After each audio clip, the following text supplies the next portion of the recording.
like to start with what I know and then work towards what I don't know. I wanted to take the formality of the house and the informality of the woods and kind of make the two combine. I'd like to show you how not to mulch around a tree. It's a step that I see very few landscapers doing. You want to make sure to have variation in your heights. Look at how lovely this is. We just cued the butterfly to come in. What I usually do with a new landscape is I'll go ahead and edge out a foot or two from the edge of the bed before I add my soil amendments. And the reason I do that is twofold. First off, if I edge my beds, I can throw all that grass into the bed, and then when I till the amendments into the soil, I can use that grass as amendment, less materials to buy, and it's reusing what you've already got. Why wouldn't you? And the other thing is at the end of the job, if you raise the grade in your beds or change the grade in your beds, and then you go back and try to edge a bed out, it is a real pain in the butt to cut that edge, you know, where it's all just grass. So what I usually do is from where I drew my white lines, I'll go a foot to 2 feet in, depending on the bed, and just grub that grass out. Now, if I've got a small bed, there's an area over here where I've got a bed that's a triangle shape. It's only like 3 feet wide. I can't get my tiller in that bed very well, so I'm going to go ahead and grub out all the grass because I don't want to leave any grass near the edge where it's going to grow anyways. The reason we're grubbing this grass out is to make sure it doesn't come back. We're going to cover it with our amendments, we're going to till it into the soil, and then we're going to cover it with 2 to 3 inches of mulch. And by the time that's all done, there's no way that grass is going to come back. So what I'd like to do today is just show you some of the tools I use and the methods I use for edging out the first foot or two of the beds. And then at the end of the job, I'll go back and cut the final edge. Now, if you have an existing landscape and you're looking to edge your beds, I'll put a link to a video right over here I made that is how to edge existing beds, where all you really need to do is just, you know, redefine the edge.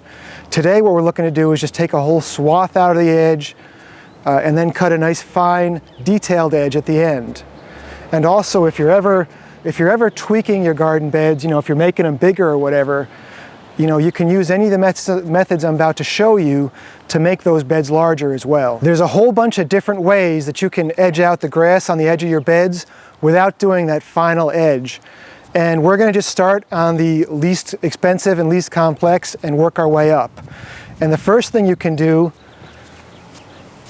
is just use your shovel and go ahead and scrape out the grass. Now, this is my least preferred way, but I love the shovel. If I'm like doing a mulch ring around a tree, or if I'm just doing a small add-on to a bed, the shovel works really great. The next thing you can do is use a tool like this one right here. This is called a Grub Hoe, and this one you use kind of like a pick. You know, you'll swing this and you'll just cut out just the roots of the grass. You don't have to go very deep. And this is actually my preferred method for smaller beds. This one you can get a lot done very quickly. This is a tool called a Quayle Sod Cutter. Now, if you've got very soft grass and you know, it just rained, it works great, but if it's very hard, compacted soil, it doesn't work so good. This is basically a sod cutter. You just hold it up and then you use your foot to kick it forward.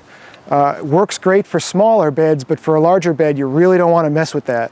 It's quite a bit of work. If the job is big enough, you could also rent a sod cutter.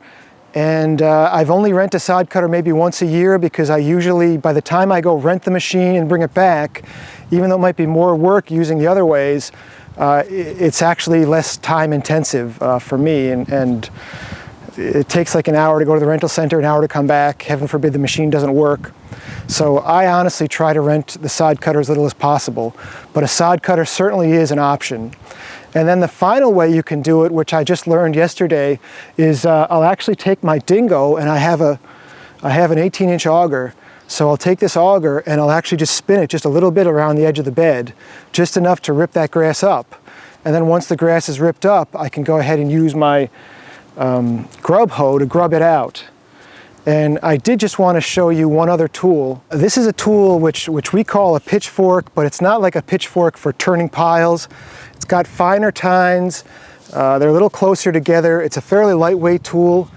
This tool is just incredible. If you've cut sod and you want to move it, this tool is great because you can just, grab that sod and throw it over. And it just makes the job so much easier. And then you can actually use it like a rake too, to rake the sod back. So once you go through and cut the sod, then what you can do is just use this tool here to pick it up and throw it to the middle of the bed where it's going to get tilled in. If there's not going to be enough room in the bed to either run a tiller over the existing grass or to put enough mulch to choke that grass out, I will take the grass and put it in the woods or take it to the compost site somewhere. The next thing we're going to do after we edge out the gardens and throw the grass into the middle of the bed is to start spreading amendments and then tilling those amendments into the soil.